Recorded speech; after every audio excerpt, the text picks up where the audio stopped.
আল্লাহ রাব্বুল আলামিন বলেন فَقُلْتُ اسْتَغْفِرُوا رَبَّكُمْ إِنَّهُ كَانَ غَفَّارًا يُرْسِلِ السَّمَاءَ عَلَيْكُمْ مِدْرَارًا وَيُمْدِدْكُمْ بِأَمْوَالٍ وَبَنِينَ ويجعل لكم جنات ويجعل لكم أنهارا ও বান্দা তোর যদি কোনো সমস্যা থাকে আমি আল্লাহর কাছে বেশি বেশি তওবা ইস্তিগফার পাঠ করো, বেশি বেশি ইস্তিগফার পাঠ করো। আমি তোমার সন্তান হয় না, তোমাকে সন্তান দান করব। তোমার সম্পদের অভাব আমি তোমাকে আসমান থেকে সাহায্য করবো। আইনদুকুম বিআমওয়াল, তোমার সম্পদ নাই আমি তোমাকে সম্পদ দান করব।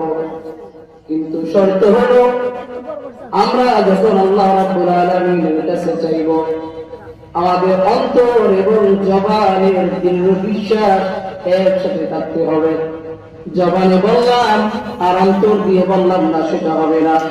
আল্লাহ তাআলার কাছে যদি কোনো বান্দা এখন ইচ্ছার সাথে যদি চাই, চাওয়ার মতো যদি আমরা চাইতে পারি, আল্লাহ রাব্বুল আলামিন আমাদেরকে অবশ্যই দিবেন।